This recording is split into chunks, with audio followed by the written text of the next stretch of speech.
All right, welcome back. We continue live right here at Pittsburgh CW until 11 o'clock. It's 412-575-2600. Another point of emphasis today, and it's one of those things, it's a coaching decision. The Steelers had just scored on the Ben Roethlisberger fourth down dive into the end zone to make it 42-37.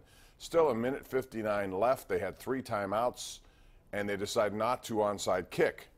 The theory there is, okay, give your defense a chance to stop Kansas City, but the problem with that is they hadn't really done that all day. I might have tried my chances with that, although Boswell's not necessarily the best onside kicker, so that would have been a big situation if they could have executed it, got the ball back, and then potentially won the game, and boy, it would be a whole different conversation, although we still would be talking about some of the shortcomings on this defense. Let's go out to the lines. We got Brandon in Pittsburgh. Hey, Brandon, you're first up. How are you? Hey, this is Brad from Pittsburgh, man. How you doing, Bob? What's up, man? Hey, man, sad day in Pittsburgh, man. And, you know, as a fan, I'm embarrassed. And I'm looking at this game, and I know Tomlin is embarrassed. And I think he needs to really sit down with this team, fire that defensive coordinator, and just try to do something positive with that team, because they all look confused out there. And I don't see because like you said, we got some big games coming up. And if we keep on going down this road that we're going, we're not going to make the playoffs. I mean, that's a legitimate possibility. I never thought that'd be happening. I didn't expect to see this on the home opener after what happened last week. But, Brandon, that is a concern. And they're not going to fire anyone at this point, but they need to figure it out. Could this defensive game plan be too complicated for some to understand at this point? I mean, they've tried different things to make up for the lack of Ryan Shazier. They didn't do enough. And here's another point of emphasis we'll talk about tonight on the Showdown. That is Le'Veon Bell, his situation, how it hurts the defense in this way. If Le'Veon Bell had made clear that he was going to come in week number 10, 9 of the season, whatever it was, the Steelers would have known they had an extra $8 million to spend, and they might have gone out and signed a linebacker during the offseason, someone other than, you know, what they had, and just tried to bring in more fortification for that position, which right now is lacking some depth. But they didn't know what he was going to do. Now they have $853,000 just saving every single week, and they can't do much with it. So, you know, that didn't help the situation either. Let's go to Mike in Bethel Park. Hey, Mike, how are you? Yeah, how you doing, Bob? I'm good, thanks. Hey, touching up on that last caller, I just wanted to comment. Don't know the defensive schemes and whatnot, but it almost seems like I listen to the radio a lot because I work on Sundays. How complicated the defenses is, it might be too complicated. You almost have to have like a PhD in nuclear physics from Stanford to operate this thing. And I go back in other sports, like in basketball, Georgetown University of the 80s, UNLV running Rebels in the 90s. They kept it simple. Sure didn't have a chalkboard defensively. They just went out, got the ball, stole the ball, and went down the court and put it up in.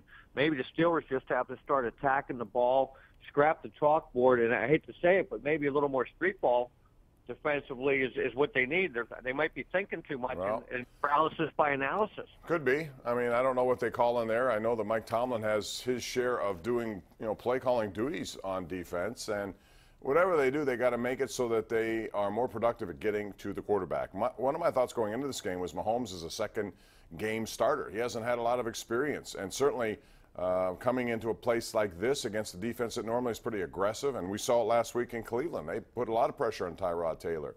For whatever reason today, they couldn't put only 1 sack.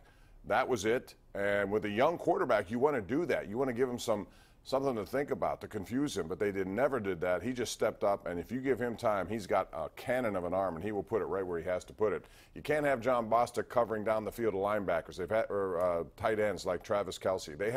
The Steelers have had a historic problem of not being able to match up with those guys. Shazier's absence hurts them there. But also, Mahomes made some pretty nice passes, put it right where he had to, over top of the defense. Line 4 we go. That's Tim in South Park. Hey, Tim, how are you? Hi, Bob. Hi. Hey, we talked about the defense, how pathetic it was today. A good offense will keep a bad defense off the field.